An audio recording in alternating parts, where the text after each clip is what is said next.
All right, guys, let's get started. All right, so we talked about the Construction started immediately. We talked about the Kaizen disease, something that they discovered when they were building the bridge. All right, the modern name is bends, obviously. The reason because people usually bend while in pain. And this is something that happens when there's a sudden depressurization. When the outside pressure is suddenly reduced, all of a sudden you end up getting this sensation of pain. The worst case scenario, it can paralyze the muscles. And it can also paralyze the internal organs. It can kill you. So that's the worst case scenario. So the question is, what happens when the pressure, the outside pressure, the air pressure is suddenly reduced? Nitrogen dissolved in your bodily fluids is going to start to form bubbles. It's going to start to bubble up. In the worst case scenario, if you feel anything, it's going to feel like you're boiling from inside out. That's the sensation that you would have. All right, so what causes bends is the sudden reduction of pressure, the outside pressure. So the question is, what is pressure? Reclining on a bed of nails. Single nail you sit on it, Is an it'll prick your skin. Multiple nails, atom nails, you lay on top of them. another pointed It's not going to be comfortable. It's not going to do any harm. reminder of this roadshow's long-time appeal. So obviously, you're dispersing your weight to a larger surface area. Thus, you're reducing the amount of force per nail. So it's not harmful. So distribution of a force onto a larger surface area or a smaller surface area. What is that concept called?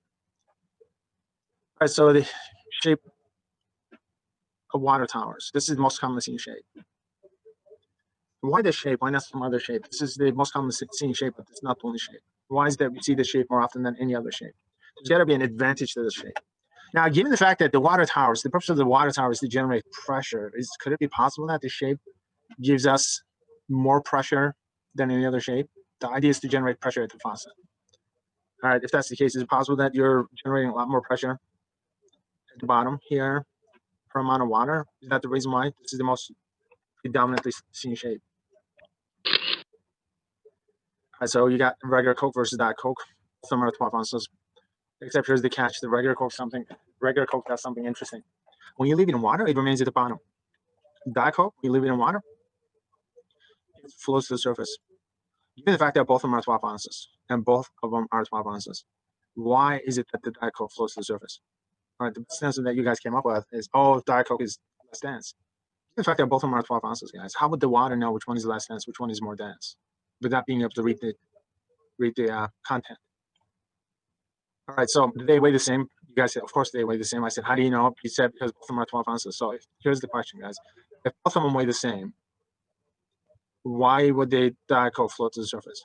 Again, you guys keep going back to the same thing. You're saying, oh, because it's less dense. My question is, if both of them weigh the same, how would the water know that one of them is less dense? Not being able to read the content, what's inside, because these are sealed containers. All right, so Aristotle's observations: put rock in water, it's going to sink. Air into water, it's going to bubble up.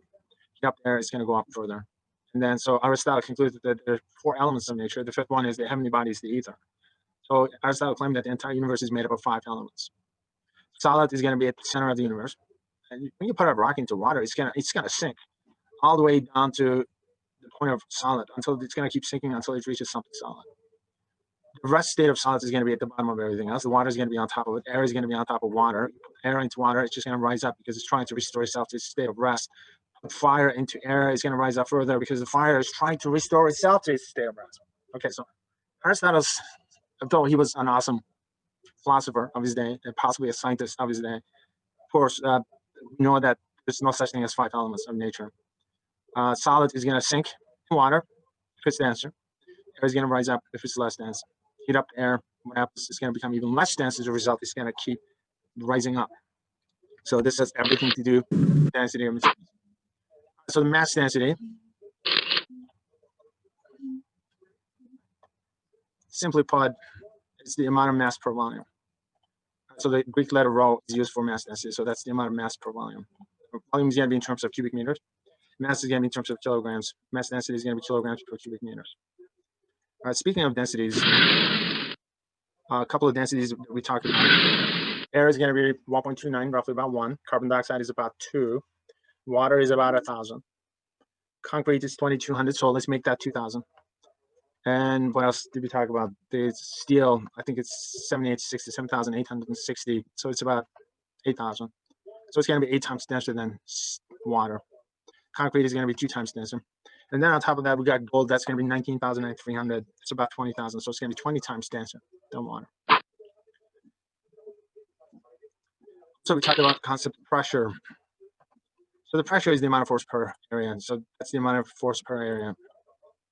Not Greek letter, the Roman letter. P is the pressure. F is force. A is area.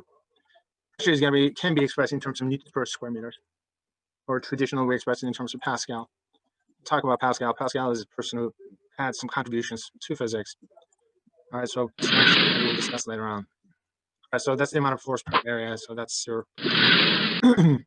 We have a tendency to express pressure in terms of the atmospheric pressure. That's the amount of pressure generated by the weight of the air around us. It's about 15 pounds per square inch. Proper unit is going to be in terms of Pascal. So atmospheric pressure at sea level is going to be one atmosphere. This one is atmospheric pressure. You can see air pressure by using a clear glass of water, like. All right, so 15 pounds of pressure per square inch. And a piece of It's a tremendous amount of pressure. That's a tremendous amount of force acting on us. External. paper, a postcard, or a card like this. All you have to do is put the card over the glass of water, like this. Now flip it. The air pressure in the room pushes the card up against the rim and holds the water in the glass. Despite the fact that we don't feel it, it's there. So the question is, why is it that we don't feel it? 15 pounds of pressure per square inch is a tremendous amount of force acting on this card. It's 15 pounds per square inch on that card is large enough to actually balance the weight of that water on the inside. Professor. So a couple of questions. Question number 1, cause the air pressure. The simple answer is the weight of the air above us, atmospheric extent, about 50 to 52 miles out into space. The reason why we don't feel it is because the internal and external pressures are equalized. All right, so it's a 60 miles here, so it's about 52. So the internal and external pressures. It doesn't prove anything. We're going to win and have a big celebration dinner. How does me and you eating chicken out of a bucket sound? Like we're eating cabbage. But what? But what would happen if we could remove one part of the air pressure without removing the other? Oh, sure. You mean just remove one of these little arrows? Well, Professor, I'm afraid the real world doesn't work like that. Actually, my friend, it does. Look, now if I pump the air out of this container with this vacuum pump, then I would remove these arrows. Now we only have the arrows outside of the container pushing in, and those arrows represent the weight. The what? The weight of the air. That's right. They represent the weight of the air, which would then be able to crush the container because they're only pushing on one side.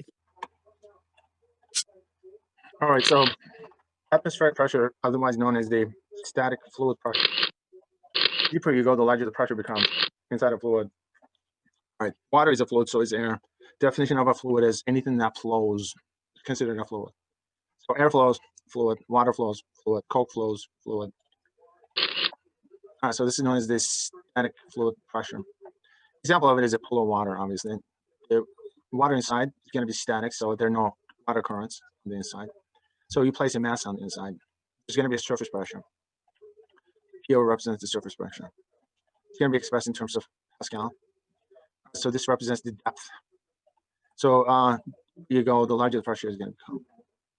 All right, so the pressure depends on the surface pressure plus the weight of the fluid above this point or at this depth. All right, so mgy, it's the weight of the fluid on top of it, except instead of expressing things in terms of the mass, all right, actual formula, it's going to have the mass density, so this becomes rho. So that's the mass, it's the weight of the fluid per volume above you, so that becomes the density of the fluid. Volume density that we're looking at. Right, so simply put, the fluid pressure is going to depend on the depth. The deeper you go, the larger the pressure is. The deeper you go, the larger the weight of the fluid on top of it is. So larger the depth is, the pressure is going to be. So that's our static fluid pressure. It depends on the depth. The deeper you go, the larger the pressure is.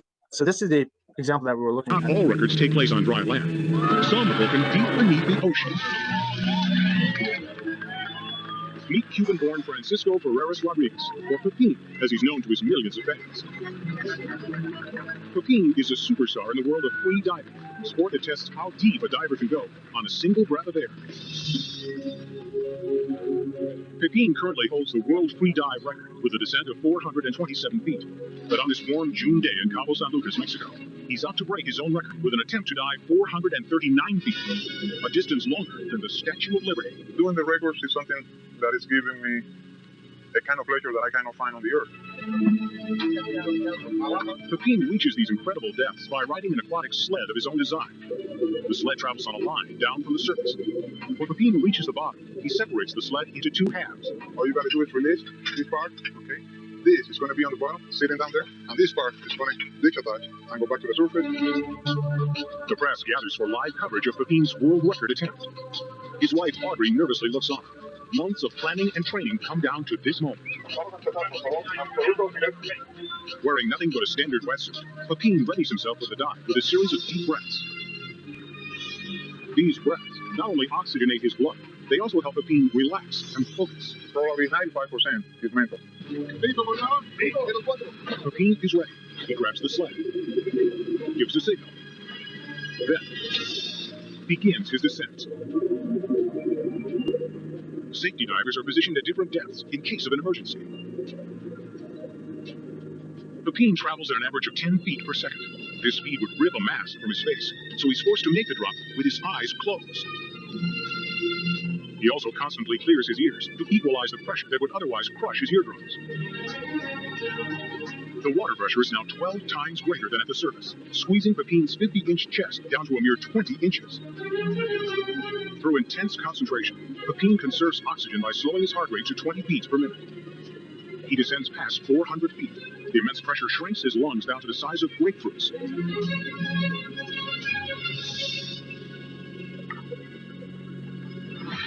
He's done it. Pepin has reached a depth of 439 feet and set a new world record. An airbag on the sled in place, and Pepin rockets back toward the surface. Now comes the most dangerous part of the free dive. Having held his breath for more than 2 minutes, Pepin could easily black out and drown before safety divers reach him.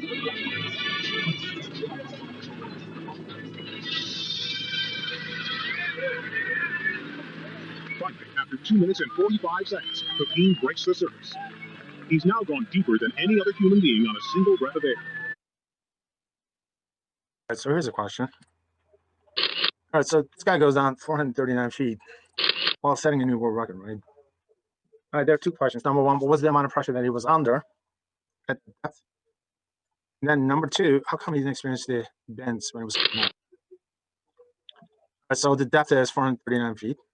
So what was the pressure that he was under? Let's express it in terms of the atmospheric pressure. So surface pressure is this number in terms of Pascal. Water density is going to be 1,000. So if we convert it to meters, so we end up using the static fluid pressure formula. So that's our surface pressure. So this is 1 atmosphere. Density of water is going to be 1,000. G is roughly about 10. Wiggle 10. So we get the depth in terms of meters. So this gives us a number in terms of Pascal that needs to be expressed in terms of atmospheric pressure. So it was under like 14 atmospheric pressure, give and take. And so the 14 atmospheric pressure. So whatever the pressure that we are under right now, this guy was under a pressure which is 14 times larger. How come this guy did not experience the bends coming back up? A couple of reasons for it. Number one reason is training. So this guy has been doing it for a while. He's well trained. He knows how to do it. His body is used to it. Number two, when he went down. He didn't stay there long enough for his body to become acclimated to the new pressure. Normally, he would experience a little bit of bends once he comes out, but it's not going to be terrible. He's going to have a little bit of aches here and there, but it's not the biggest thing. All right, so I'm going to take you back to the video. I just want to point out a few things from the video. Also constant breaths in case of an emergency. Pepin travels at an average of 10 feet per second. This speed would rip a mask. The water pressure is now beats per minute.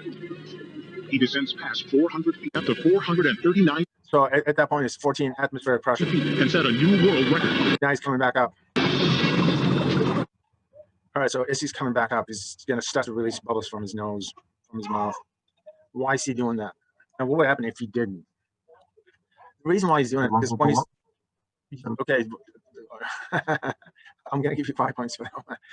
That's correct. This is cartoon physics. Okay, so because he has to equalize the pressure. Now, his internal pressure is larger than his external pressure.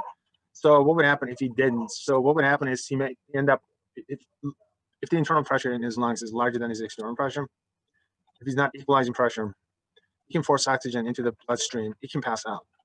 So that sort of stuff is dangerous. All right, so he has to keep equalizing pressure as he's coming back up. All right, he can pass out. He can give him a heart attack. All right, so that's 14 atmospheric pressure, so he was under that much On the pressure. 66th anniversary of Houdini's death, escape artist Bill Shirk prepares to be buried alive under 7 tons of wet mud and concrete, while handcuffed and chained in a plexiglass coffin. I had an eerie feeling within my heart that this was one maybe I wasn't going to be bringing Bill out alive. But as the concrete is being poured over the coffin, something goes wrong. I just didn't like anything about this stunt from the time it started. The plastic coffin collapses, pinning Bill under tons of mud and concrete. 2 years earlier, on the anniversary of Houdini's death, escape artist Joe Burris attempted the same stunt, but it ended tragically when his coffin also collapsed, suffocating him in front of a large crowd of onlookers. Now, Bill Shirk is trapped, gasping for air, as each precious moment draws his life closer to an end. The weight of the wet earth and concrete is too much for the plexiglass coffin to bear. And all of a sudden it started creaking and creaking and cracking and cracking, and boom. The coffin shatters, and Bill is stuck beneath it. He tries. All right, so let's stop at this point. Let's just back up a little bit. I'm going to ask you a few questions. All right, so this guy's an escape artist. He's doing a stunt, which is done before. It's a common stunt in reality. All right, so this guy tries it about a year before, and obviously something happens. Joe Burris attempted the same stunt, but it ended tragically when his coffin also collapsed. All right, so what do you think happened to him? On the 66th, earlier on the anniversary of Houdini's death, escape artist Joe Burris attempted the same stunt, but it ended tragically when his coffin also collapsed, Do you think he survived, or do you think he died? suffocating him in front of a large crowd of onlookers. What do you think? This is kind of weird, because that's like one of the easiest questions you will face in this course. And this is the last week, and notice that you have a hard time answering it, because your confidence is kind of shaken up completely. It's Coffin also all of the art students said, I remember, he said, oh, he died. He died. I said, how do you know? They said, because everything went black and white. Some people are so visual. They're just so keen on the visual. collapsed. Did he survive? Did he die? Well, it says ended tragic, though, right? So it means that this person didn't survive. Suffocating him in front of So which means that you can die. a large And, like, crowd of onlookers. Say it again? doesn't suffocation mean that they died? So I was going to say that they probably did die. Okay, this is the thing I hate about online teaching. I can't read a room. Okay, I'm flying blindly. I almost developed this. What's the name? The sort of personality that I really hate. I say the bank teller personality. Okay, I'm actually extremely politically incorrect. I'm extremely loud, and I can be very offensive. But for whatever the reason, people are fine with it. They figure that that's a personality disorder. Okay, so suffocate. Yeah, you can survive suffocation. You don't have to die from it. All right, so I'm just gonna leave it at that because I can't read the room. All right, so I can't get back to the in-person education. But you could be suffocating, and then it ends tragically, which means that you're not coming back out of it. Bill Shirk is trapped, All right, so this brings us to the next point. gasping for air, as each precious ended tragically when his coffin. All right, so this about mind twister coming up right in front of your eyes at this point. Guys, this is what concrete. Bill Shirk Density of this concrete is 2,200. Water is 1,000. What happens to air when you put it into water? It's gonna bubble up. So what happens to air if you put it into wet concrete? is trapped, It's gonna bubble up again. gasping for air, as each precious moment draws his life closer to an end. The weight of the wet earth and concrete is too much for the plexiglass So the next question is, how much air do you think trapped inside that concrete? coffin to bear. And all of a sudden, Let me give you the answer, guys. None. Your mind is gonna wonder because your mind does some weird stuff. I was gonna say shit. Your mind does some weird stuff.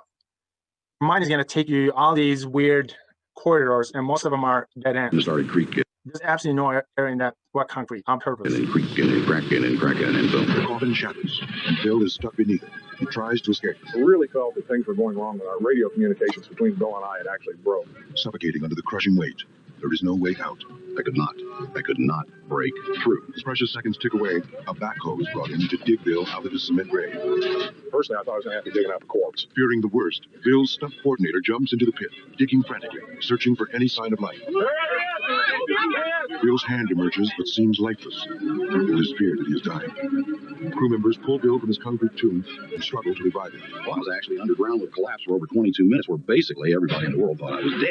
Miraculously, Bill survives his agonizing ordeal. Just the sheer weight of 6 tons of dirt and concrete coming crashing down on the inside of that coffin that he had. It's just amazing that he's even lived through that. And if Houdini was up on top, looking down, he would have said that's the greatest escape stunt ever done in the history of. Here's a question for you. 22 minutes without oxygen. How do you survive? How do you survive without oxygen for 22 minutes, guys? Is that even possible? Yes or no? The answer to that question is it can be survivable under extreme constraints. It's got to be really, really cold. There are people who were able to survive something like this, maybe up to 25 minutes, 30 minutes, and they were brought back to life. But those, I mean, they were frozen. Their bodies were almost frozen. I think I was just checking this online. I think somebody has the world record. It's close to 20 minutes. So can you actually survive for 22 minutes without oxygen? For most of us, no, it's not possible. You cannot survive something like this more than 3 minutes. Most of us would die within 3 minutes. All right, so if that's the case, how do you survive for 22 minutes without oxygen? Where was he getting his oxygen from? Okay, so at this point, your mind is going to start to go to these weird places and not realizing that those options are already taken away. All right, so that's another thing about online teaching. I can't see you. I can't read the room. I get really flustered, obviously, because of it. Normally, in-person education, I would be 100% in charge of what's going on. All right, you would get warnings, this and that, if you're not paying attention, and I would get your attention. There's a way to do that. Sometimes it's offensive, but normally it works. And you will get used to it after a while because there are details which are really important. Your mind goes, oh, there's trapped air. I already told you that there's no such thing.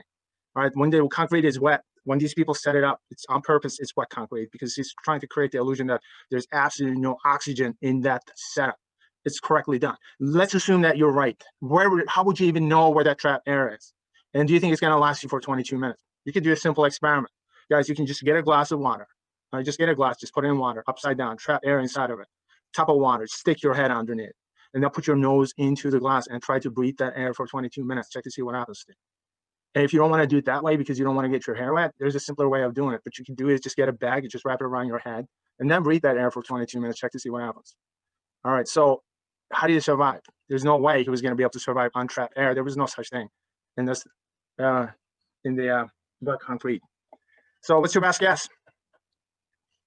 Did he like really slow down his heart rate so that way less oxygen was used? That's Jack. How do you do that? Can you slow down your heart rate? I can't. Well, not intentionally. I mean, with yoga and meditation, I hear that people could do it. My heart rate tends to be fairly slow because deep down, evidently, I could be very calm, but not to an extent that I can't survive. I cannot hold my breath for 3 minutes. I could probably try. With training, you can get up to 5, 6, 7. David Blaine, I don't know how long did he last. He lasted almost 10 minutes, right? Yeah, I was thinking of David Blaine and how he was doing that. But he did a lot of training, and he also did. I think they breathed in pure oxygen for a while. Yeah, something happened. He took in enhanced oxygen before. It was like 16 minutes or something. It's pretty crazy. Oh yeah. I think you're right. It's probably 16 minutes because I'm thinking, yeah. So and then I had to check the world record on it, and somebody actually is over 20 minutes, as far as I know. But this guy's not. I'm looking at this guy. There's no way. Okay, did I mention that this guy's an escape artist? This guy is an illusionist. All right, it's a magic trick. All right, so there are a couple of ways of doing it. I'm not going to reveal how it is done. If you're interested, just go online to check it out. They are in no danger in most forms of it, but obviously, if you want to do a more dangerous style, these guys are good at concealing stuff. More than likely, he had an oxygen tank somewhere. The other guy probably had the same thing. Either it malfunctioned or he passed out because of the pressure difference. Crew members pulled Bill from his concrete tomb and struggled to revive him. Well, I was actually underground with a collapse. So it's an illusion. It's an illusion of danger. For over 22 minutes, where basically everybody. But if something goes wrong, obviously, potentially, you could get yourself killed. The style of execution this requires, most of them are fairly safe, but obviously someone is down there. I was dead. He had. It's just amazing coming the thing that I'm going to attack is crashing down on the inside of that coffin that he had. It's just amazing that he's even lived through that. Oh, that's the statement that I'm going to go after because there's an illusion. They use wet concrete, obviously. Immediately, your mind goes, wait a minute, is it possible that he trapped air inside? And eventually, you realize that it's not going to happen. So there's no trapped air inside, and this guy somehow survives 22 minutes. So the next question is, how about the pressure? Would the pressure be large enough to crush him? All right, so that's the one maybe we'll get to chat. All right, so this guy is buried alive under wet concrete for 22 minutes.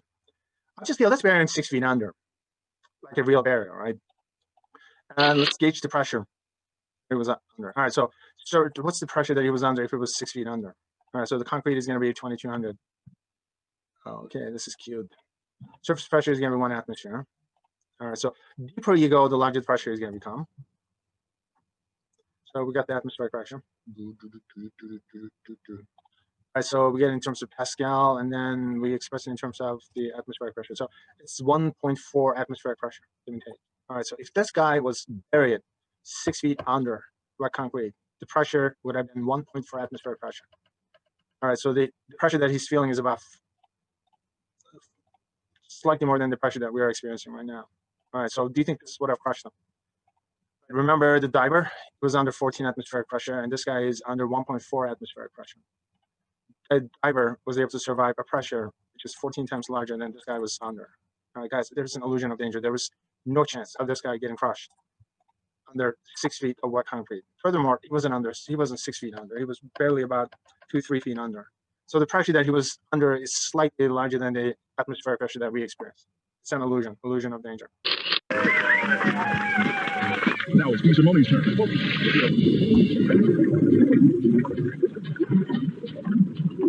He goes nearly 200 feet and then heads for the top. But there's a problem on the way up. Simone blacks out. Oh, no, that's common. This is what I was talking about. If the number one part of it is training, and part of it is if you don't equalize pressure on a regular basis, you can force oxygen into the bloodstream. You can pass out. It can also give you a heart attack. That sort of stuff is dangerous. Goes nearly 2. Another thing is a lot of people don't realize when you dive like that, he's at 200 feet, so the pressure is extremely large. So what would happen if you were to give him a hose to breathe through under the circumstances? I mean, you got a hose, the air hose. It's not pressurized. It's just connected to the air outside. So what would happen if this guy tried to breathe through the hose as he's diving 6 feet, 10 feet, 15 feet? What would happen is it would collapse his lungs, right? Because the deeper you go, the larger the pressure becomes. And if you try to breathe through a hose, which is connected to the air outside pressure is 1, the inside, your depth pressure is about 3-4 atmospheric pressure. As soon as you put it into your mouth, as soon as you try to breathe, it will collapse your lungs. It would force blood into your lungs as well. Potentially, it could kill you. It could potentially be dead doing something like that. All right, so at what point do you think that pressure is going to be the largest? A, B, C, or D? Which point is going to experience the largest pressure? Is it A, is it B, is it C, is it D, or all of them the same? What do you think? I'll put it in the chat so I just have an idea of what you guys are thinking. Which point is going to experience the largest pressure? A, B, C, D. I don't know. All right, so if you're right, and give yourselves 5 points. Most of you guys are thinking that C is going to experience the largest pressure because it does look like the water tower. The reality of it, all of them will experience the same pressure. The reason they will all experience the same pressure is because of the simple reason that the pressure only and only depends on the depth. All right, so all of them are at the same depth. Every single point is going to experience the same pressure. And all of a sudden you go, wait a minute, if that's the case, water towers, why do they have that shape? The reason why the water towers have this shape is because this is the most economical shape. With this shape, you can generate requisite water pressure with the least amount of water. All right, so the shape helps because the water level inside is going to depend on the weather conditions. Okay, so what happens when it's hot? Water is going to vaporize. The water levels don't go down as much. All right, so when it gets hot, because of the shape, this is the most economical shape, the water levels are not going to go down as much. So you're going to be able to maintain a steady pressure. All right, so this is the reason why they picked this shape over any other shape is because it's the most economical shape. You can generate the requisite water pressure with the least amount of water. On top of that, water levels will not change as much depending upon other conditions. Obviously, the hotter it gets, the more the water is going to get vaporized. So that's the idea behind it. It's one of the most terrifying things that can ever happen to a driver in a car. Would you have any idea what to do if you were sitting in a two-ton automobile?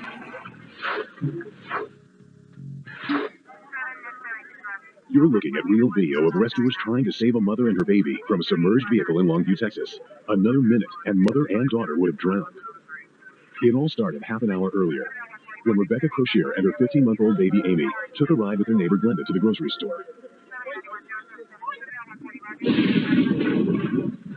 They decided to brave heavy rains to make the trip, but it's a decision they'll ultimately regret. They are minutes away from being trapped in a sinking vehicle. Would you know what to do if it happened to you? The grocery store is on one side, and the fire department is on the other side. And there's a bridge going up like it's here. And I told her several times, there's water in front of you. Visibility is limited, and roads are nearly impassable. Rebecca tells Glenda that water is flooding the underpass up ahead, but Glenda doesn't listen. She drives right into the underpass where the water is deceptively deep. The baby! Oh my God, get the baby! 7 feet deep and rising. Water is cascading in, and your car is sinking fast. You try your power windows, but they've shorted out. You try to open the door, but the force of the water pressure is so great, it doesn't seem to budge. There is only a small air pocket left to breathe. Your car is filling with water. What should you do? Force open the door immediately. Open the door or break a window later after you're completely submerged. Or find the air pocket and wait to be rescued.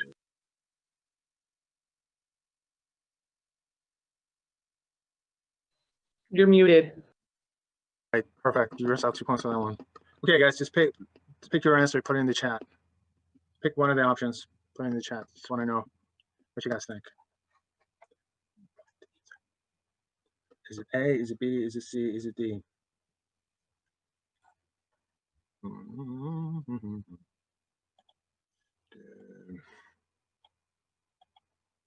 All right, so most of you guys, really? I'm surprised. Most of you guys like C? Find the air pocket and wait? That's weird. All right, I see a lot of B's and I see a lot of C's. Okay. All right, move forward. Rebecca and her neighbor don't know what to do, and they panic. Rescuers plunge into the flooded underpass. They fight their way to the driver and pull her to safety. Inside the car, Rebecca is still trapped with her baby. The air pocket that is keeping them alive is about to disappear. She's afraid to budge. Suddenly, through the murky water, she sees the outline of a man reach out and pull her and Amy to safety. Rebecca and her baby are saved, but the choice they made almost got them killed. Let's go back now and see how you did. Here's the question again. Your car is filling with water. What should you do? The answer is open the door or break a window later after you're completely submerged. Okay, so this is what most people usually pick. Okay, whichever one that you pick, it doesn't matter. Just give yourself 5 points for that one. All right, so the question is, open the door, break a window later, is what most people usually pick. The question is why. First of all, don't panic. Panic can get you to forget even the simplest of things. Now, your natural reaction is going to want to get you out a window or door immediately, and this will practically be impossible. Okay, so I got news for you. I end up checking the numbers. Close to 300-400 people per year in the United States, as well as Canada, I think it's a combination of both, die because of this. Not knowing what to do when they find themselves in a sinking car, or worse yet, thinking that they know what to do. All right, just about every single person in this Zoom meeting have a rough idea of what to do. And the rough idea is basically just wait for a while until the pressures are equalized, and then just open the door. All right. That's what this one is going to tell you. You need to wait till the water pressure on the inside of the vehicle equals the water pressure on the outside of the vehicle. And most vehicles, with their engine on the front, will tilt forward, creating an air pocket in the back. Get to that air pocket. Wait until your pressure is equalized. That's pretty much B and C. It covers both of them, right? That's the reason why I said most of you guys like B. Some of you guys like C. Obviously, you're not going to wait forever inside the car. So as soon as the pressures are equalized, you're just going to open up the door. Go watch your doors. Yeah, here's a question for you. How long do you have to wait for the pressures to equalize? You're thinking, oh, as soon as the water gets into the car, the pressures are going to be equalized. That's it. So you open the car door and then you just leave. Do you think that the pressure is ever going to be equalized if there's air on the inside? All right, No. so let's pretend that it is possible. Let's just pretend that it is become equalized at some point. Just that I'm pretending, just for the sake of argument. How long do you think it's going to take before the pressure is equalized? It's not, the pressures won't be equalized just because you got water inside the car. Okay. It may, in your mind, it's going to take a minute. It may take 2 minutes. It may take 5 minutes. It can take 10 minutes. It can take 20 minutes. You don't know how long it's going to take. All right, that little piece of information, no one mentions that because there's a lot of common sense involved in problem solving. And then all of a sudden you find yourself in a situation where the car is sinking. You were not able to get yourself out of a car. Now what do? The only thing you remember is just wait till the pressure is equalized, but no one tells you how long it takes. The reason why no one tells you because everybody thinks that they know the answer. As a result, you have this is teaching and learning channel. I don't know what they do today. This is like from almost 20 years ago. The person who's making these comments, she's not a physicist. She's not an engineer. She's on TV because she's good looking, obviously. And she's a stunt driver. She could be an Uber driver today. It makes no difference. It doesn't make her an expert. And then she's got more advice. You cannot escape out the doors. So if you cannot open the doors, what do you have to do? You want to use both your feet to try to kick out a window. Do you think it's going to work? How easy do you think it is to break a window? All right, guys, you will find it next to impossible to break a window. It's not that easy to break window by kicking it. And underwater, it's probably going to be almost next to impossible. only in the movies this kind of stunts work. In real life, this sort of stuff doesn't work. Better yet, you've been prepared with a center punch. Okay, the center punch. This is the only advice that she has, which I really like. To knock out that window. All right, so the next question is, how many of you guys have center punch devices within reach? All right, this is kind of odd because we got, including me, we got like 12 people here. How many of you guys have center punch devices in your cars? I don't have a center punch, but I do have like a multi-tool in my glove compartment that's supposed to cut seatbelts and all that stuff in an accident. Okay, Chantel, I'm gonna give you 20 points for that comment. The only thing I don't like about what you said is the glove compartment is probably not the best place to keep it. It needs to be within reach. I love the fact that it comes with a blade just in case if you have to free yourself from the seatbelt. Okay, that's really, really smart. Okay, I noticed that this is usually those students who have it, either they're from the military because in the military they insist just in case, or they got grandparents. This is a gift that people end up getting from grandparents. I noticed because the grandparents are the ones, because of the life experience that they care. Center punch devices or have something that can break a window, or if you don't have it, use the headrest, guys. Just pull it up and then use the base of it to use it as just a punch through the window segment. Yeah, I have a multi-purpose tool. I don't have it from military though. It's just something my parents got. Oh, okay. So your parents give that to you as a gift? Yeah. Okay, that's nice. I mean, that sort of stuff saves lives. Absolutely, I love that. I was gonna say, I got mine for my husband, so I mean, it's the gift that keeps on giving. Oh, that marriage is gonna work. He's planning on it. That's cute. Give yourself 5 points. I was gonna say he's willing to keep me around for that much. It's definitely worth the long run. That gave me an idea of a Christmas gift for my wife. She's not gonna be happy, but I think that's what I'm gonna get. I just put it with like a pack of socks, and she'll really know you care. Okay. That's like, what am I supposed to do with that? Taking it down nose first. I guys remember I tell you guys all these Ford Tempo stories. It's a real car. This is a Ford Tempo. Exactly. In fact, this car is they no longer make it. It was like one of the cheapest and the sturdiest cars that you could ever have. As it would in a real. So someone donated their Ford Tempo for this experiment. Mythbusters, one of the things I like about Mythbusters is sometimes get the physics wrong. The conclusions are way off. The conclusion is going to be slightly off. The main conclusion is going to be off, but the individual conclusions will be right on target. Right? Spot on in this one. Situation. Okay, so they will try every single conceivable way to get out of a car. The water's up to my butt now. All right. All right, those of you guys have already seen it. Give yourself 5 points. I'm a big fan of the show, the original one. Okay, it's coming past my waist. Now I can start to see under the water. Oh my God, it's coming up under the windshield. Wow, I can feel the pressure. All right, I only have a couple more breaths here.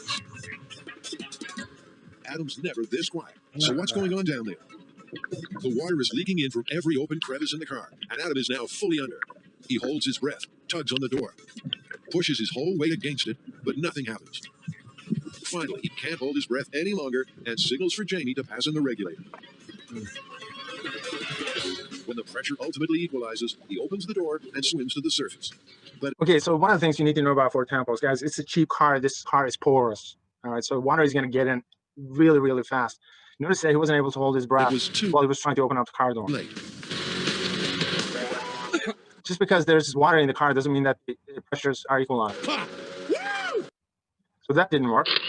Next, he's going to wait until it gets to his waist. Okay, past my shoes, halfway up my shins. All right, now I'm looking at, oh my God, it's in my knees. I'm not going to be able to open the door. All right, wait. This one's no pushover. As the water level climbs, so does the amount of pressure. And Adam has to brace himself against the opposite door to force it open. I was able to do it. But only just. This time, he's going even higher. I'm going to wait until I see water hit the top of this window. Then I'm going to use all my strength against the opposite door to try and push it open. Dude, I'm going to have dreams about this tonight. All right. Water's getting to the top of the window here.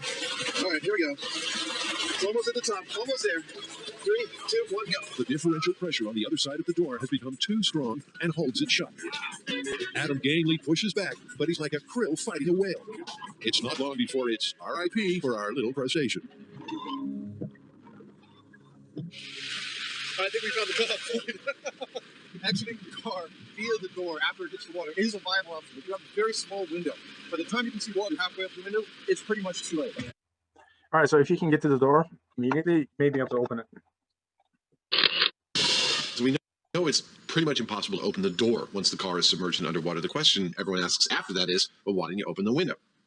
That's what I'm going to do, a shop test to find out. I have one electrically powered window and I have one manual powered window. I'm going to put them under the same kind of strain that they experience underwater and try and open it. The 350 pounds Adam is adding is equivalent to the pressure the window would be under at a depth of just 2 feet. I do not know of a more visual way to make clear how much pressure you're dealing with when you put things underwater. Then he tries to crank it open. I should point out, I'm in a really good position for leverage to open this window. There's not even a sliver of a crack. There it goes. It just failed. Yeah, the gear just slipped.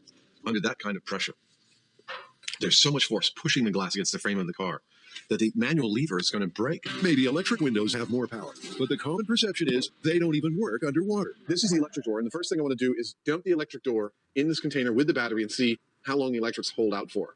Okay, here we go. Battery's on the bottom. They let it steep. After 45 minutes, surprisingly, it's still going strong.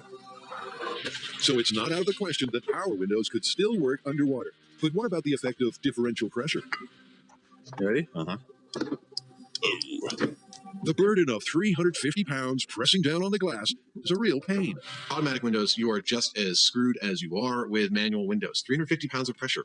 That's only 2 feet underwater. It's like a bare minimum you'd be encountering. As long as there's still air in the cabin of the car, you would not be able to open this window. But Adam isn't prepared to expire a third time. Now that we know you can't open that window because of the pressure, the question remains as to how to open that window. And I say you break it. The question is how. Their plan is to try to break the glass using various items you'd likely have within your reach inside a submerged vehicle. For starters, keys. All right, you ready? Go for it. Adam smacks the glass, but it doesn't crack. And actually, we'll get a good solid hit on that. It's nothing. I'd say keys are busted. Next on call, a cell phone. You're just pounding for your life. You're screwed. Then Adam suits up for another attempt. So, Adam, this is like you just stolen a car and you got a little carried away and escaping the cops, and now you're underwater, so you're in trouble. Right, is that my motivation? Yeah. Well. So busting an escape hole might be possible with steel-toed boots. Woo, that's so cold. Okay, I'm going to get you kicking this window out right away. But the window doesn't crumble. If he had just carried out his community service sentence, he would have lived. Nothing. Nope.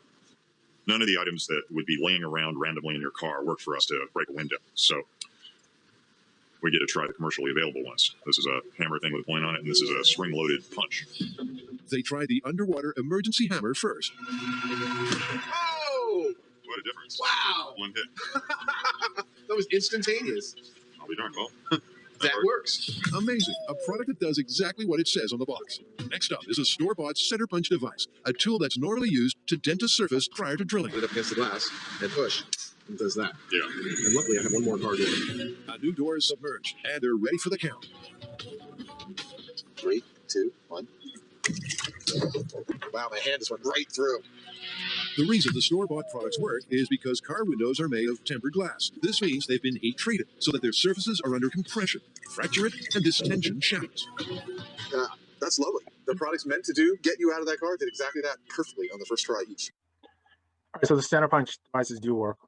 the idea being Last one. that if you Remaining column. sit there, you relax, you conserve your energy and therefore your air, you'll be able to apply your energy when you need it right at the last minute when the cars equalize, and there's not going to be any problem getting out of it, instead of sitting there fighting the whole way and then you drown.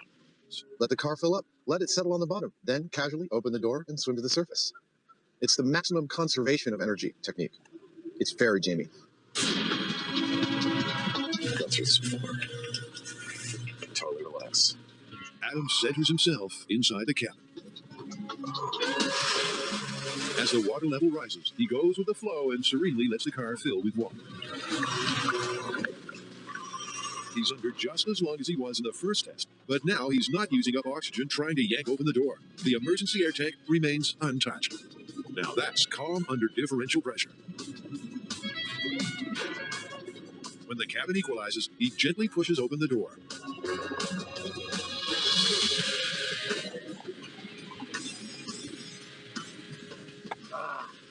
I survived!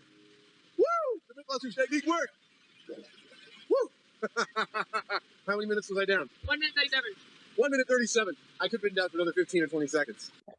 Which means that potentially he could have hold his breath for 2 minutes. The idea being that if you sit there, you relax. I felt like I had plenty of breath. I just cracked the door, gave thumbs up to the camera. So not panicking does work. Slumped up to the surface.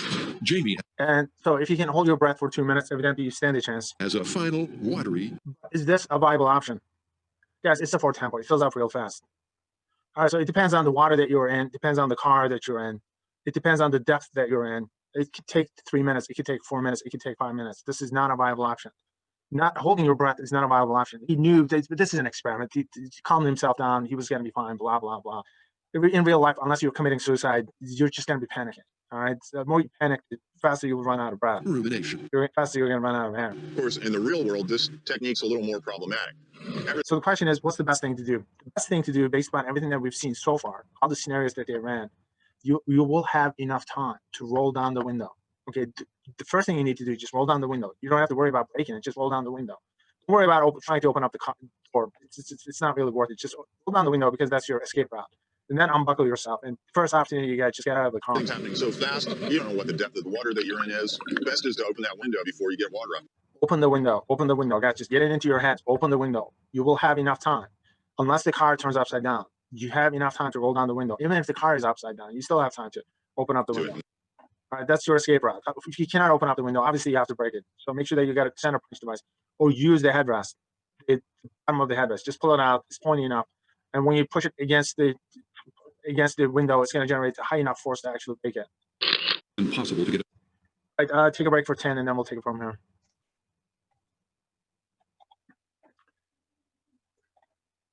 All right, so a couple of things. The best thing to do is just roll down the window. An accurate read. I can't. My client's being damaged. Carla Gutierrez drowned. Her body was recovered the following morning. Tire tracks visible only by the light of day finally led police to her location. At the time, 911 operators did not have specific instructions to tell motorists how to get out of a sinking car. Today, in part because of Carla's story, Miami police and many other departments.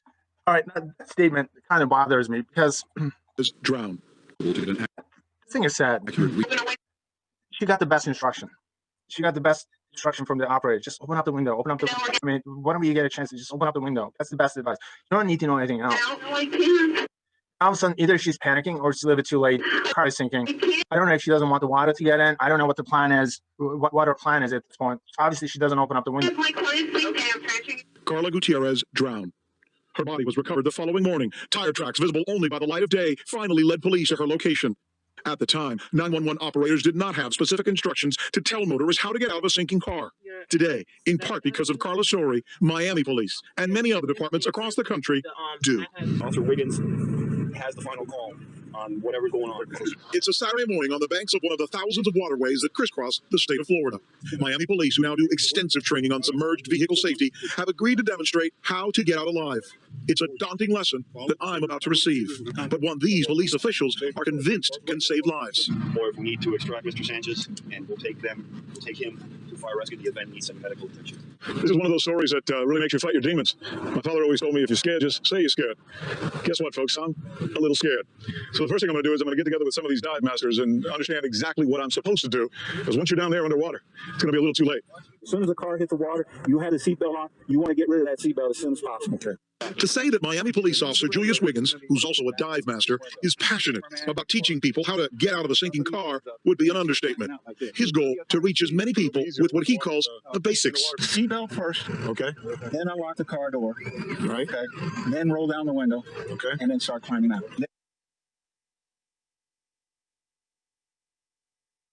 Then what you're going to do would be an understatement.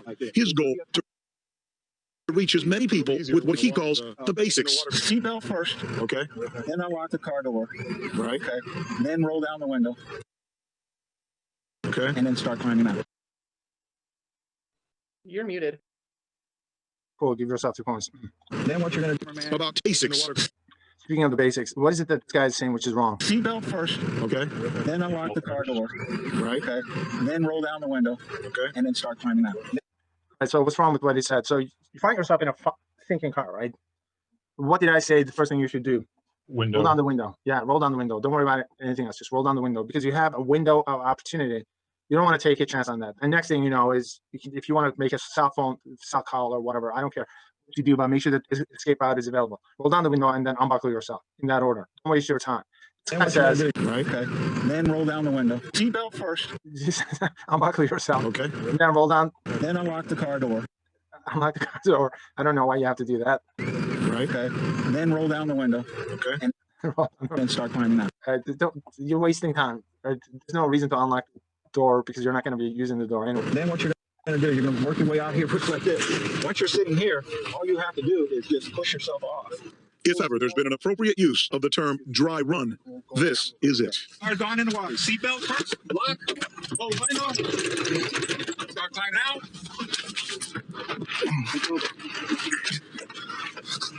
Got it. And now, the real thing. The car plunges into the canal head first, then bobs back, allowing enough time to put the basic plan into action. With me inside the car, photographer Rich Brooks, who is a certified diver. From his pictures, you can see I'm working fast to take advantage of what is a perfect scenario. The car has leveled out, giving me time to open the window and get out before it sinks. However, on my second attempt, the car turns slightly, forcing the water in faster, slowing my exit. With the seatbelt off, the lock undone, the window rolled down, I take a final breath and climb out. My third attempt takes a bit longer, but I'm realizing window exits seem most effective. Whether it's a roll down or electric, it doesn't matter as long as you don't remove the keys from the ignition. Remember, even underwater, your battery will continue to operate the windows.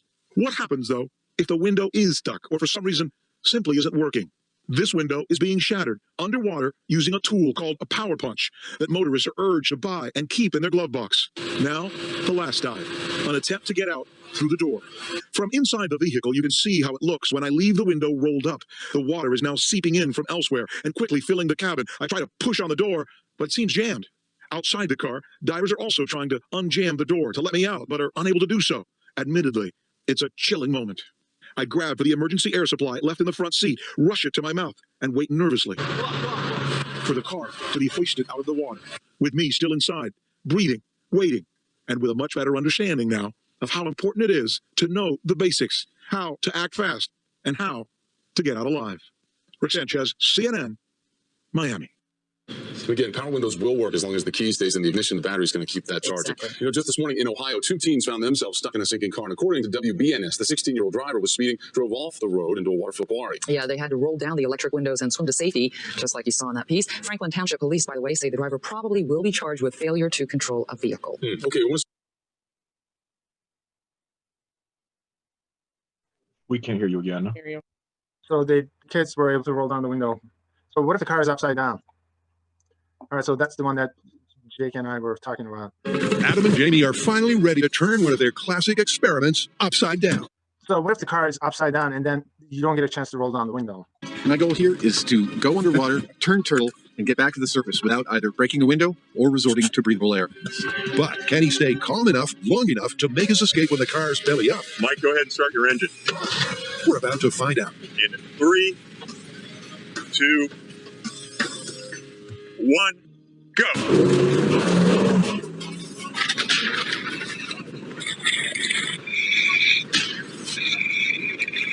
The plan works to perfection as the car pitches nose first and then settles roof side down. Adam's initial fears are unfounded. Both he and Don are so far uninjured. Oh, all right, the car's filling up. Oh, it's definitely totally upside down. All our safety procedures are working great. It's slowly filling up. I'm definitely not going to try for the driver's side door. I'm going to try for the passenger door. I can't open the passenger door.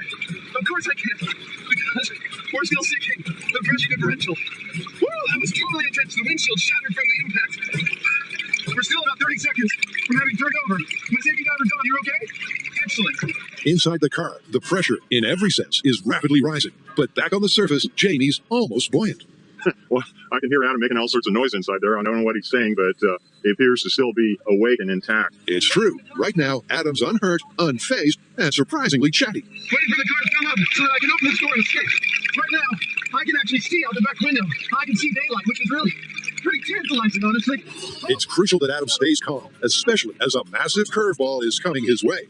The upside-down car suddenly twists right side up. Oh, the car's turned over again. All right, and it might turn over again once we get down because of the lines we've got on it. I'm going to try and open it with my light. No. Okay. Stay calm. Wow, the windshield is totally spraying water out at me. Woo! Dude, I did not expect this. With each passing second, the car fills with water, but Adam does at least manage to stay with the last pocket of air. Let me see if I can open this door. No, I have no access to any doors in this. I have to wait until this car settles down. It is taking a long time to sink. To Adam, it's taking forever, but in fact, it's only 60 seconds since the car hit the water. But things are about to accelerate. Okay, there's a lot to get caught up in this car, and my visibility is about to disappear. Here we go. I can hear the last bit of air hissing out the back of the car. So these guys are pretty close to being totally in the water, and the car's going to be going down. And sure enough, just seconds later, that it's going down. Here we go. Oh boy. Oh boy is right. As the car suddenly drops like a stone, it flips yet again, so it's back upside down. Remember that Adam's not wearing a dive mask, so his vision is even more blurred than this. What's more, there's no air pockets left. After a worrying period of silence, Adam finally breaks free. He figures out which way is up and swims to safety. But did he really survive? Or did he resort to a blast of emergency air? You all right? I'm okay. It's pretty definitive that I died right there. That means you had to partake of the onboard air supply. I absolutely had to partake of the onboard air supply. And I breathed in a little water on the way. With the car turning and being really unpredictable in its turning, which I think was actually quite accurate to a real-world scenario. Oh, the car's turned over again. All right. My air pocket was changing constantly. And when it finally started to lurch and go under at the end, it went really fast. I had about 10, 15 seconds of warning, trying to take a really deep breath. And then I tried opening the door, and at that point, I was completely out of air. It was just too stressful. You're in this super confined space. You cannot see anything. You lose all your bearings. I mean, I couldn't find the handles on the doors without a mask. His only choice was to take the air offered by diver Don. And Don had his own problems. My safety diver was actually pinned in his seatbelt and had to use a knife to actually cut himself free. The whole time I was... You're muted. This is the reason why you need to have if you have a center punch device, make sure that it comes with a blade. You could be upside down and not be able to unbuckle yourself. Underwater breathing air, I couldn't tell you what part of the car I was in or what direction was up or down. The disorientation was complete. They both lived to tell the tale, but Adam only got out with the help of canned air. So the myth that it's next to impossible to escape when the car turns turtle is confirmed. The essence of Adam's approach to survival was exactly the same as the first time around. Stay as calm as you can for as long as you can. Okay, now listen to the conclusion. That's not the conclusion, right? It's not stay as long as you can, hold your breath for as long as you can, and stay as calm as you can. It's not the conclusion of this. That's one of the worst things that you could do. Notice that whoever is writing up the conclusion is not seeing the show. Staying put till the car fills with water is still the best tactic. That's not the conclusion either. That's not the best tactic. That's like one of the worst things that you could do. But the fans were dead right. Getting out is a whole lot harder when you're upside down. The difference between I guess just remember the best thing to do is just roll down the window. this test and the first time we did this with an If you can't roll down the window, you have to break the window. upright car is literally night and day. So the take-home message is? I don't know about you, but I am keeping a commercial window breaker in my glove compartment. Don't do that. Make sure that it's within reach. Glove compartment may not be within reach, especially if you're upside down. Unless you're a basketball player, I wouldn't put a center punch device in its glove compartment. From now on. Unless you live in the desert. Exactly. And remember that technically Adam would have drowned in that car. So if he's recommending a window breaker, all I can say is the man knows his business. All right, so the best thing to do is just roll down the window. Oh, there's a video. There's one more video here that we will watch. All right, mistitled for whatever reason. All right, a couple hundred people per year die not knowing what to do or thinking that they know what to do, and this is one of those instances.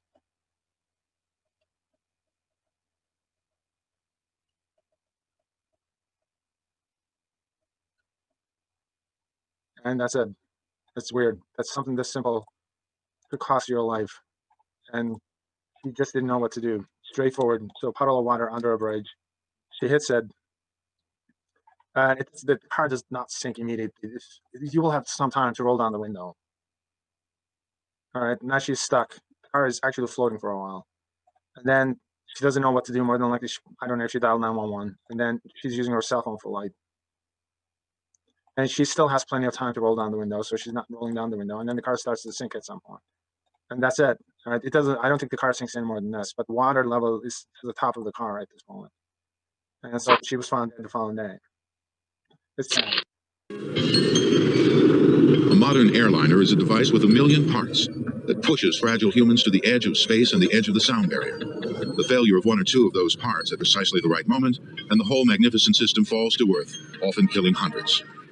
One of the co-pilots came rushing back several times, back and forth, and you could look at the eyes of the stewardess and know that we were in serious trouble. Just look at their eyes. Mary and Jim Call did what few people have done. They survived an airline disaster. Theirs came aboard one of the troubled early McDonnell Douglas DC-10s on a 1989 flight to Chicago. Everything seemed perfectly routine until a loud bang rocked the plane. Soon the pilot made an announcement. After we did the big dive and we heard the big boom, he told us that we lost the tail engine. We really weren't aware that there was a big gaping hole in the back of the plane.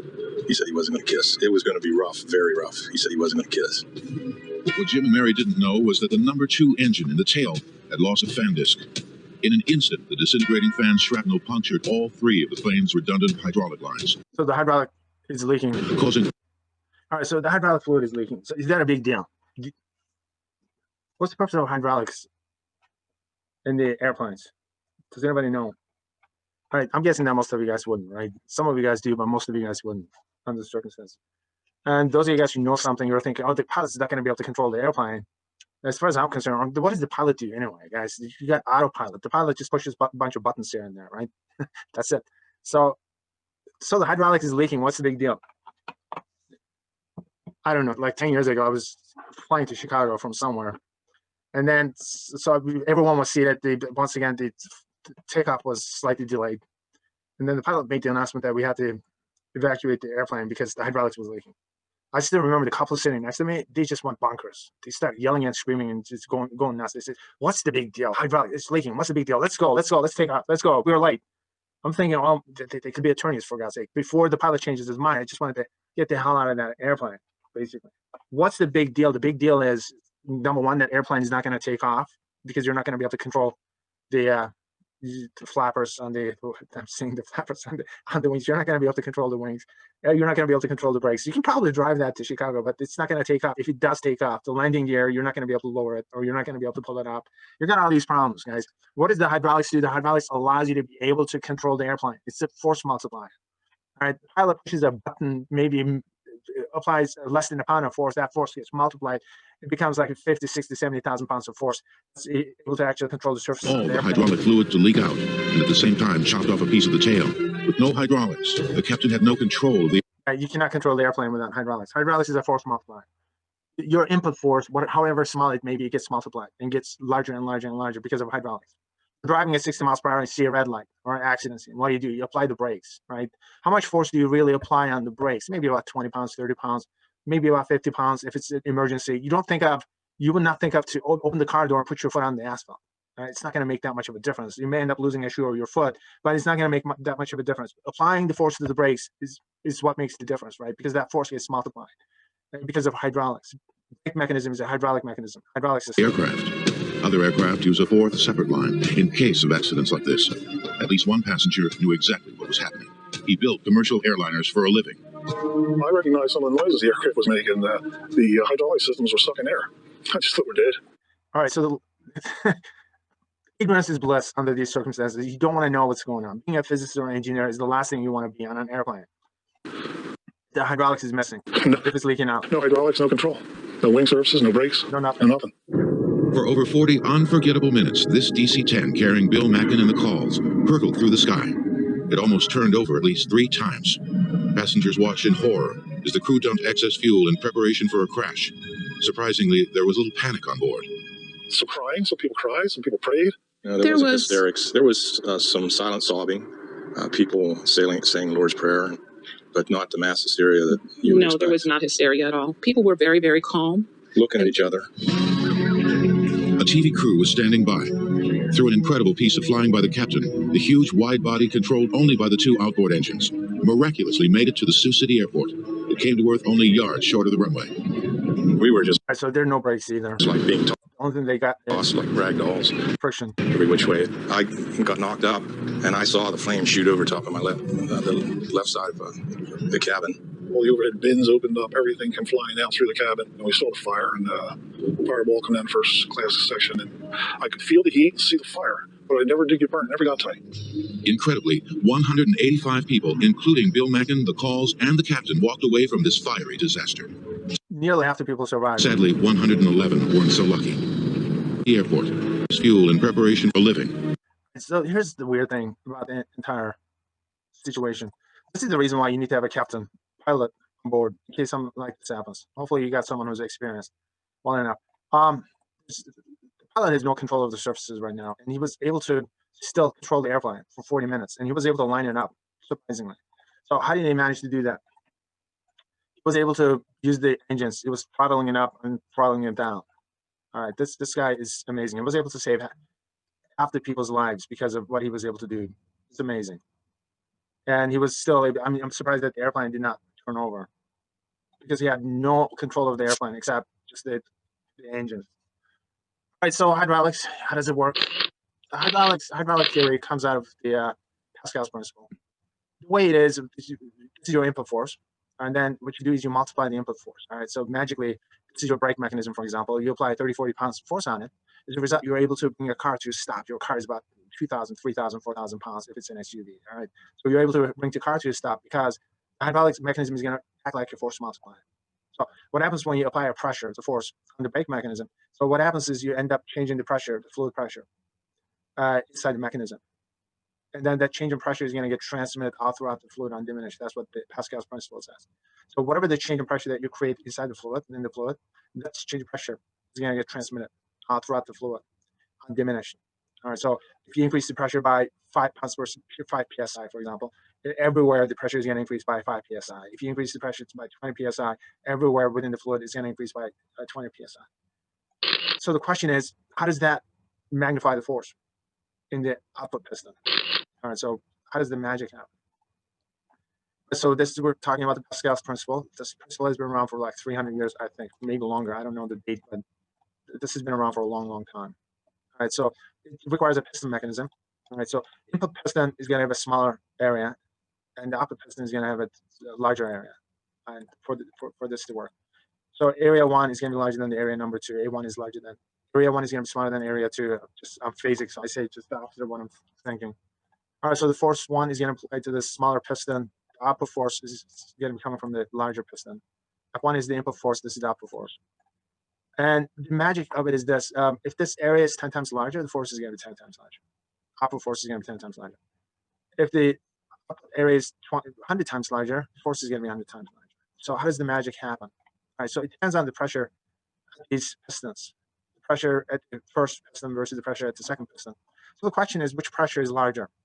Okay, your common sense is going to say at the secondary surface, the opposite surface, the pressure is going to be larger. That's what the common sense says. In reality, guys, we're dealing with this static fluid pressure, and static fluid pressure is only going to depend on the depth or the height. So notice that these two surfaces, pistons, are at identical heights, which means that the pressures will be the same. So which pressure is going to be higher, P1 or P2? Well, because it says static fluid pressure, it depends on the height or the depth, which means that the pressures will be the same.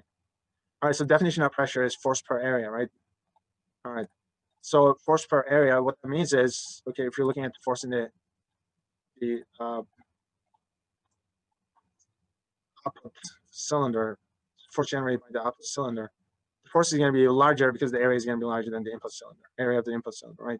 If the area of the output cylinder is 10 times larger, the force is going to be 10 times larger. If the area of the output cylinder is going to be 100 times larger, the force is going to be, the output force is going to be 100 times larger, all right, in comparison to the input force. So it gets magnified to the result. All right, so if the secondary area is going to be 10 times larger than the first one, the force is going to be, output force is going to be 10 times larger than the first one. All right, so simple statement is because the pressures are the same for both pistons.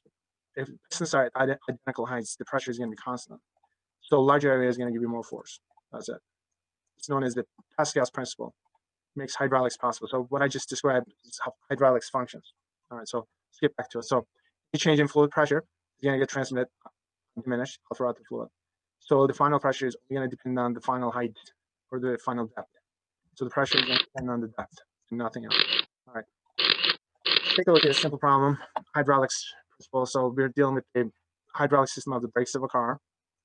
So this is the amount of force that the driver is applying on the brakes. That's 5 newtons. Okay, we'll take a look at it in terms of pounds shortly. And then able to generate 340 newtons of force on each and every single brake shoe.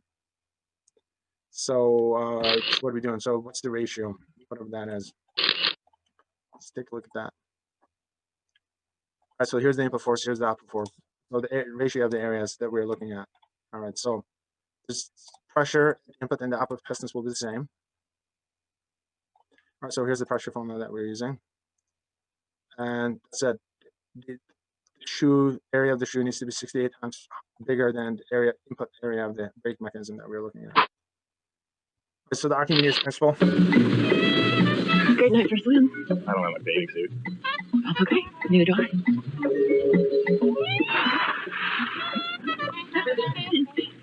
The moon. What could possibly make this moment more precious? With a great taste that won't fill you up and never let you down. Make it a Bud Light. All right, so this portion of the lecture will come with a dedication. So I'm going to be dedicating this portion to one of my ex-girlfriends because we're going to be studying why a certain solid object like a piece of crap floats in water. Do I need to say more? I don't think so. Guys, this is known as the Archimedes Principle. There's a rich history behind it. A bit of the history is the one that you guys recognize. It goes like this, and there's also the true history behind it. I love this one. This is from TED Talks, TED Ed. Some of the best opportunities to learn are the moments in which we are perplexed, those moments in which you begin to wonder and question. These moments have happened throughout history and have led to some truly amazing discoveries. Take this story, for example. There once was a fellow named Archimedes. He was born in 287 BC in the city of Syracuse in Sicily. He was a Greek mathematician, physicist, engineer, inventor, and astronomer. One day, Archimedes was summoned by the king of Sicily to investigate if he had been cheated by a goldsmith. The king said he had given a goldsmith the exact amount of gold needed to make a crown. However, when the crown was ready, the king suspected that the goldsmith cheated and slipped some silver into the crown, keeping some of the gold for himself. The king asked Archimedes to solve the problem, but there was a catch. He couldn't do any damage to the crown. One day, while taking his bath, Archimedes noticed that the water level in the bathtub rose and overflowed as he immersed himself into the tub. He suddenly realized that how much water was displaced depended on how much of his body was immersed. This discovery excited him so much that he jumped out of the tub and ran through the streets naked, shouting, "Eureka!" which comes from the ancient Greek meaning, "I found it." What did he find? Well, he found a way to solve the king's problem. You see, Archimedes needed to check the crown's density to see if it was the same as the density of pure gold. Density is a measure of an object's mass divided by its volume. Pure gold is very dense, while silver is less dense. So if there was silver in the crown, it would be less dense than if it were made of pure gold.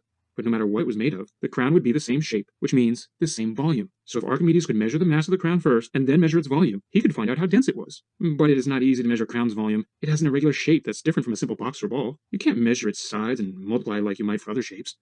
The solution, Archimedes realized, was to give the crown a bath. By placing it in water and seeing how much water was displaced, he could measure the volume. Then he'd calculate the density of the crown. If the crown was less dense than pure gold, then the goldsmith most definitely cheated the king. When Archimedes went back to the king and did his test, the story says, he found that the goldsmith had indeed cheated the king and slipped some silver in. These days, using the way an object displaces water to measure volume is called Archimedes Principle. The next time you take a bath, you can see Archimedes Principle in action. And maybe you'll have a genius idea of your own. All right, so that's the story that most of you guys heard. Evidently, there is a deeper story behind it. Moment, you probably think of this. As it turns out, it may have been more like this. In the 3rd century BC, Hieron, king of the Sicilian city of Syracuse, chose Archimedes to supervise an engineering project of unprecedented scale. Hieron commissioned a sailing vessel 50 times bigger than a standard ancient warship. Named the Syracusia after his city, Hieron wanted to construct the largest ship ever, which was destined to be given as a present for Egypt's ruler, Ptolemy. But could a boat the size of a palace possibly float? In Archimedes' day, no one had attempted anything like this. It was like asking, can a mountain fly? King Hieron had a lot riding on that question. Hundreds of workmen were to labor for years on constructing the Syracusia out of beams of pine and fir from Mount Etna, ropes from hemp grown in Spain, and pitch from France. The top deck, on which 8 watchtowers were to stand, was to be supported not by columns, but by vast wooden images of Atlas, holding the world on his shoulders. On the ship's bow, a massive catapult would be able to fire 180-pound stone missiles. For the enjoyment of its passengers, the ship was to feature a flower-lined promenade, a sheltered swimming pool, and bathhouse with heated water, a library filled with books and statues, a temple to the goddess Aphrodite, and a gymnasium. And just to make things more difficult for Archimedes, Hieron intended to pack the vessel full of cargo. 400 tons of grain, 10,000 jars of pickled fish, 74 tons of drinking water, and 600 tons of wool. It would have carried well over 1,000 people on board, including 600 soldiers. And it housed 20 horses in separate stalls. To build something of this scale only for that to sink on its maiden voyage. Well, let's just say that failure wouldn't have been a pleasant option for Archimedes. So he took on the problem. Will it sink? Perhaps he was sitting in the bathhouse one day, wondering how a heavy bathtub can float, when inspiration came to him. An object partially immersed in a fluid is buoyed up by a force equal to the weight of the fluid displaced by the object. In other words, if a 2,000-ton Syracusia displaced exactly 2,000 tons of water, it would just barely float. If it displaced 4,000 tons of water, it would float with no problem. Of course, if it only displaced 1,000 tons of water, well, Chiron wouldn't be too happy.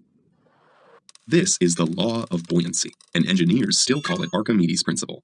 It explains why a steel supertanker can float as easily as a wooden rowboat or a bathtub. If the weight of water displaced by the vessel below the keel is equivalent to the vessel's weight, whatever is above the keel will remain afloat above the waterline. This sounds a lot like another story involving Archimedes and a bathtub, and it's possible that's because they're actually the same story, twisted by the vagaries of history. The classical story of Archimedes' Eureka and subsequent streak through the streets centers around a crown, or corona in Latin. At the core of the Syracusia story is a keel, or korone in Greek. Could one have been mixed up for the other? We may never know. On the day the Syracusia arrived in Egypt on its first and only voyage, we can only imagine how residents of Alexandria thronged the harbor to marvel at the arrival of this majestic floating castle. This extraordinary vessel was the Titanic of the ancient world, except without the sinking, thanks to our pal Archimedes. Archimedes' principle. It's all about buoyancy. So the question is, what's buoyancy? Okay, guys, the buoyancy is the force that pushes you on water. All right, so the weight is going to pull you in the downward direction, and the point force is the opposing force. That's the force that's trying to get you to float. And so how does that work? All right, so this is known as the Archimedes principle. So we got the top of water. Just fill it all the way up to the rim with water, with mass in it. And then as soon as you drop something in it, what's going to happen is, remember, this thing was filled to the rim with water. And then as soon as you drop something in it, water is going to overflow and catch the displaced water and then weigh it. So you got the displaced fluid. In this case, it's the water. All right, so this thing is suspended in water, so it's got weight, and there's a point force acting on it. So the point force is going to oppose the weight that we were looking at. So the question is, what causes the point force? What causes the point force is the pressure difference between the top and the bottom of this mass.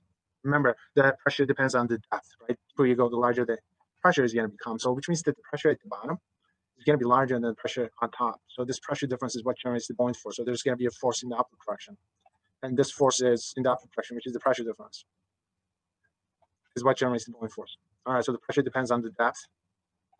Okay, so Y2 is going to be larger than Y1 as a result of pressure 2. Second pressure is going to be larger than the first one. Okay, so let's focus on how we compute the point force. According to Archimedes, point force is the same as the weight of the displaced fluid that you're looking at. So that's the weight of water that gets displaced. The definition is the mass of the fluid times G. And now we have to express that the mass needs to be expressed in terms of the volume. All right, so which means that we have to express it in terms of the density of the fluid and the volume of the fluid that gets displaced.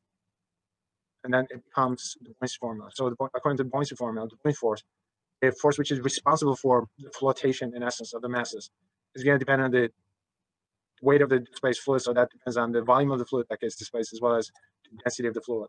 So it's known as the so any Bowman force acting on any mass is going to be the same as the weight of the fluid that gets displaced by that mass. So the only thing we have to do is we have to weigh the amount of fluid that gets displaced. That gets displaced by that mass. All right, so what's responsible for the Bowman force, once again, is the pressure difference between the top and the bottom. All right, so it's a simple enough example or exercise, so let's take a look at it. So we got a block. Dimensions are given. So it's completely immersed underwater. So what's the Bowman force acting on it? Okay, evidently it's in the wrong section. So let's move forward.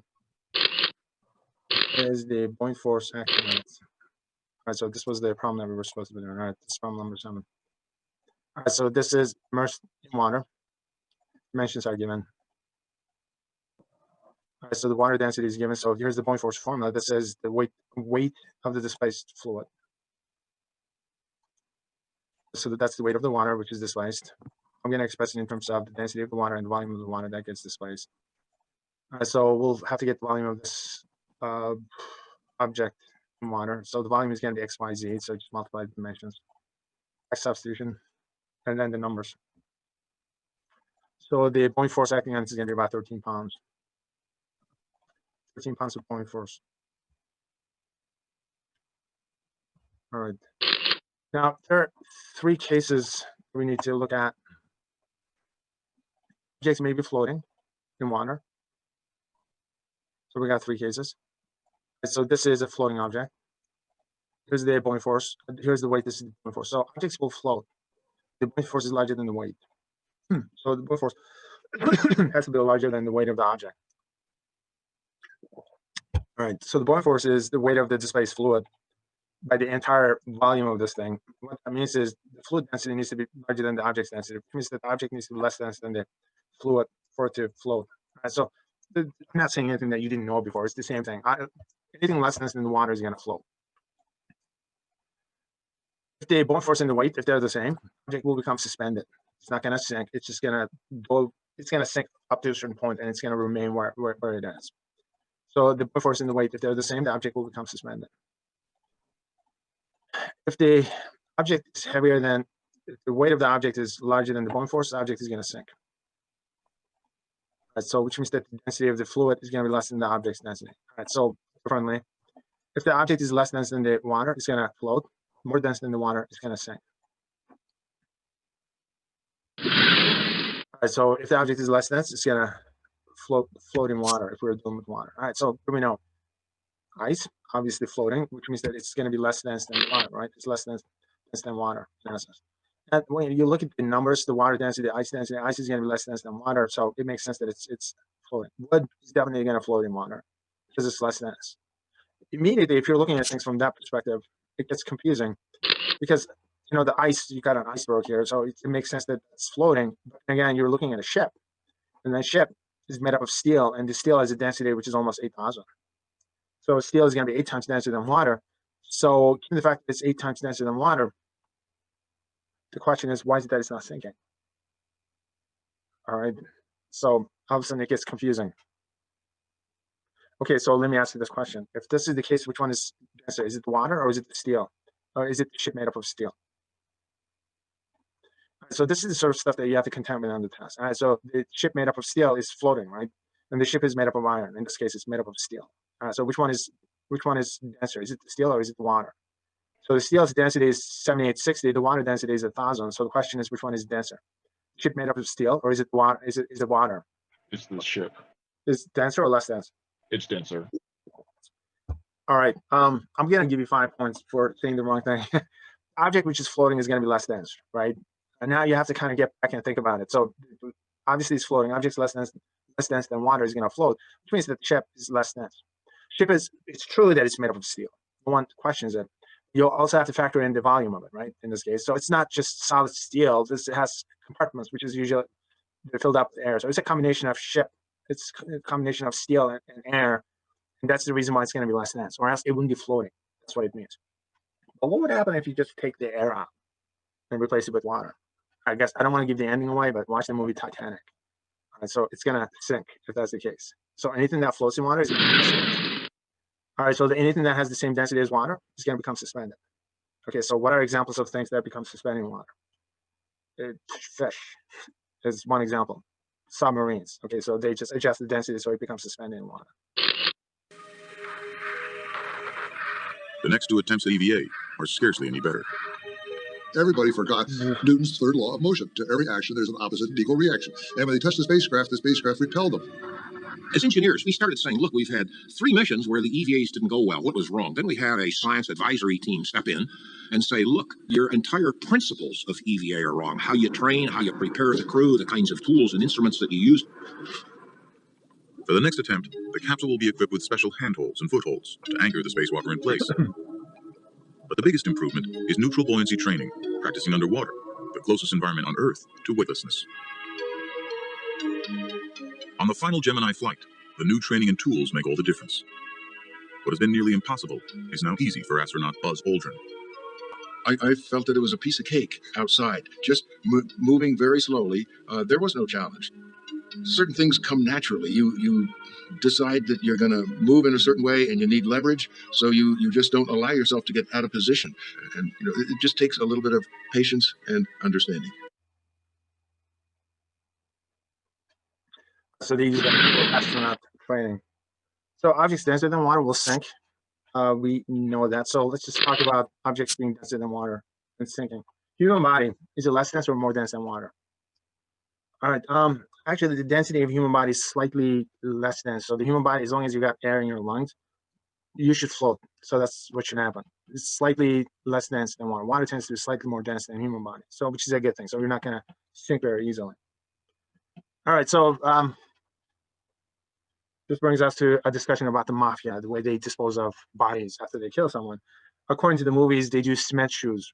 All right, so they kill someone and then they try to increase the density. So they are trying to get rid of the evidence, the body. So they take the body to a lake, the ocean or whatnot, a river, and then the body just goes down. It just sinks. So because they're increasing the density, okay, that's what they do, according to the movies. According to the books that I read, and they do more than that. So what they do is basically once they kill someone, they punch holes into the body usually, and they ice pick the body. And the reason why they do it is because of, when you put the body in water, so what's going to happen is the air is going to get replaced by water. The air doesn't have, it's very small density, it's just going to bubble up. And now the body cavity is going to get filled up with water. Immediately, the body becomes more dense than water. So the natural is going to sink. Natural is going to sink. So probably that's how they got the tradition started. That's the way they were disposing of bodies. But eventually what happens is the body starts to decay. And because the body starts to decay, it becomes less dense. Eventually the evidence is just going to surface. So I think after that, they said, okay, so let's just start using cement shoes as well. So these people kind of cornered the market on density regarding how you get rid of evidence. All right, so objects denser than water will sink to the bottom in essence. Now we got problems. The problem is Diet Coke versus Coke. Okay, wow, the quality of the picture is not bad. Right, so the water level is right here. All right, so you got the regular Coke sitting at the bottom. Diet Coke is actually floating. Okay, so the question is, which one is heavier? All right, is it the 12 ounce of regular Coke or is it the 12 ounce of Diet Coke? All right, one of the things that the question is, which one is heavier? Do they weigh the same? They weigh the same. Okay, so notice that your mind still is saying they weigh the same. Let's check to see if that's the case. Because initially you guys said this is less dense and this is more dense. And let's check to see if they really weigh the same. Okay, now think of it this way, guys. Diet Coke, forget the Diet Coke, the regular Coke that you're looking at.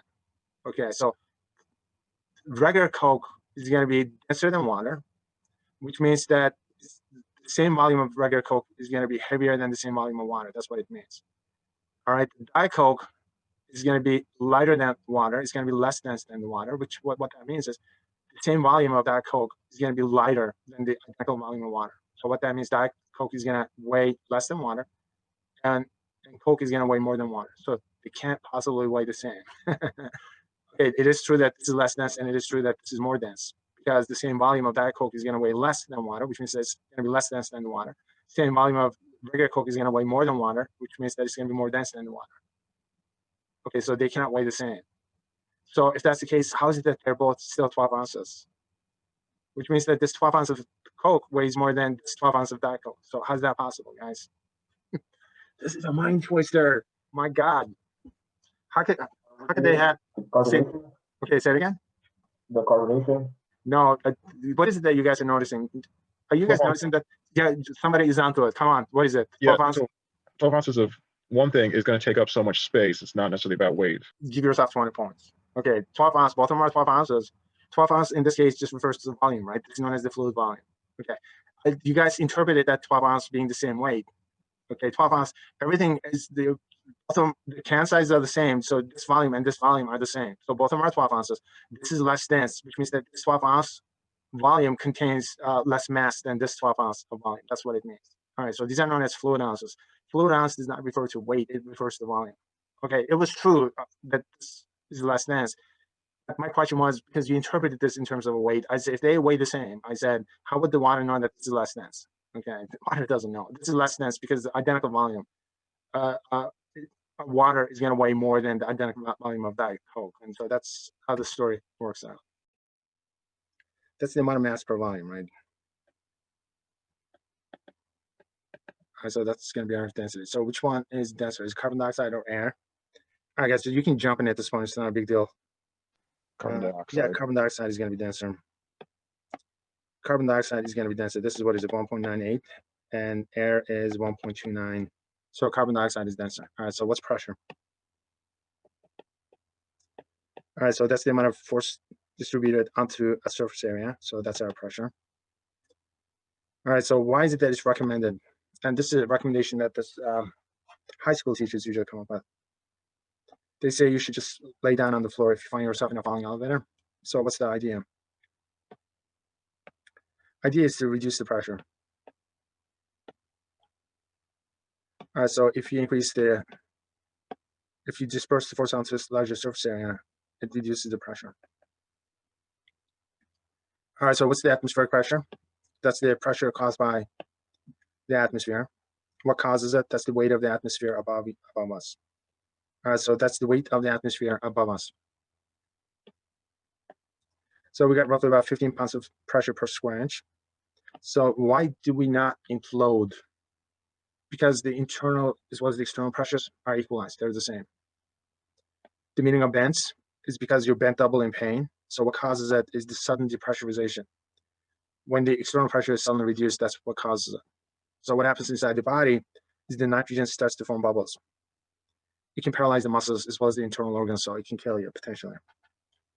What would happen to you if you were exposed to full vacuum of space without any protective spacesuit on? Because of the pressure difference, the air would be sucked out of your body, obviously. So you would experience the extreme form of bends. All right, so what's the static fluid pressure? So that's the pressure caused by the fluid. So what the depth of the fluid that you're in. What causes it is the weight of the fluid above that point, so it's above that depth. So the static fluid pressure is known as the depth pressure. All right, so you got the surface pressure plus the weight of the fluid above that depth that you're looking at.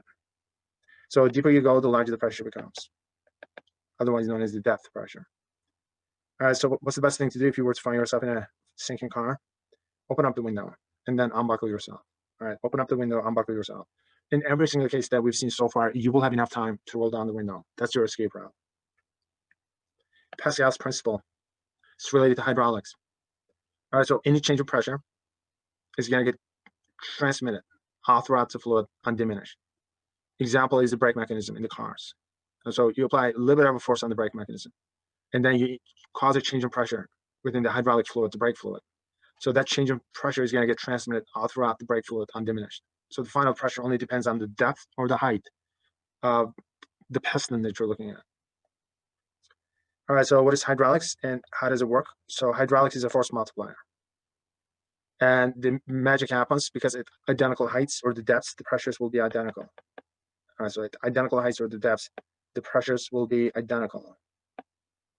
All right, so pressure here, input, is going to be the same as the output pressure. So pressures will be identical because the pressure depends on, because the pressure is constant, only depends on the height or the depth. Larger surface area is going to give you larger force in the output piston. So that's what happens. Archimedes Principle is related to buoyancy. So it explains whether something is going to float, sink, or become suspended in water. It tells you something about the buoyant force. So buoyant force is the force otherwise known as the flotation force or the floating force. All right, so what's the buoyant force? The buoyant force is the same as the weight of the displaced fluid. All right, so how's the buoyant force related to the weight of the displaced fluid? They're the same. So the buoyant force is the same as the weight of the displaced fluid. So it's going to depend on the density of the fluid, the volume of the fluid which gets displaced, and then it's going to depend on G.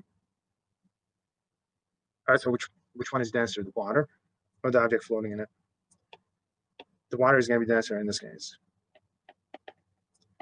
All right, so the density of the water is going to be higher than the object, which means that the object is going to be less dense.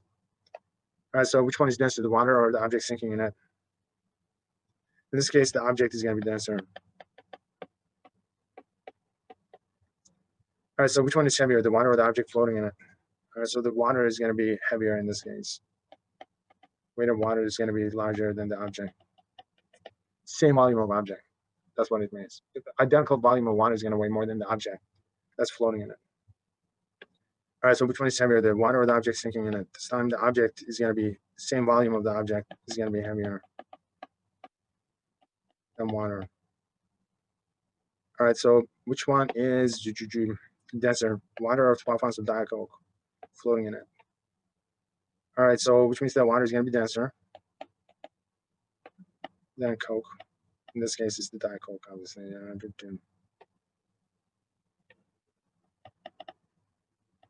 It's going to be, Diet Coke is going to be less dense. All right, so the next question is, which one is denser? Is it the 12 ounce of regular Coke or water sinking in it? So which this time, the Coke is going to be denser than water. As a result, it's going to sink. So which one is heavier, the water or Diet Coke floating in it? So the water is going to be heavier than Diet Coke. Okay. So the water is going to be heavier. And the water is going to be lighter than regular Coke. All right, so what that means is the regular Coke is going to weigh more than Diet Coke. They don't weigh the same.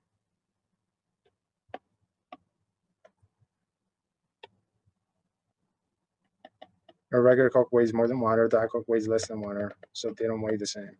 So the only thing that they have common is the volume, literally. All right, so 12 ounces refers to the volume. All right, so this means the volume. This is called the fluid volume. All right, so the next question is, how would you determine the buoyant force acting on a 10-pound brick submerged in water?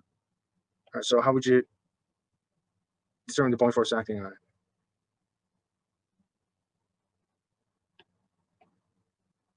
It's always the same answer, guys. I would weigh the water displaced by that mass. That's it. That's how you do it.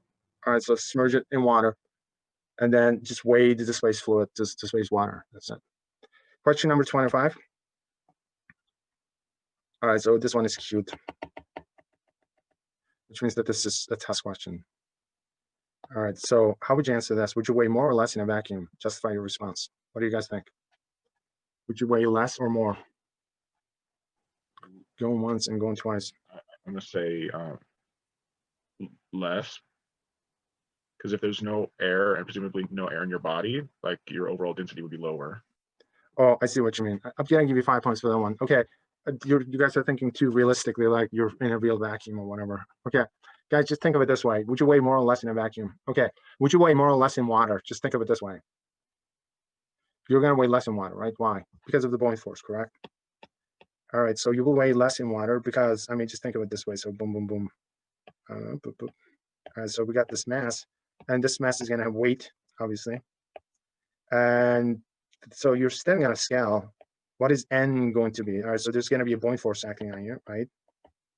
So the normal force, the reading that you will get from the scale is going to depend on it's the difference between the buoyant force and your weight. So the buoyant force is going to subtract from your weight in essence. So which means that you're going to weigh less in water. Okay, remember, water is a fluid, so is air. So the amount of air that you displace, by the amount of air that you displace, you're going to weigh that much less. Okay, so if you're in a vacuum, then you're not displacing any air, so which means that there's no buoyant force acting on you in a vacuum. As a result, you're going to end up weighing more.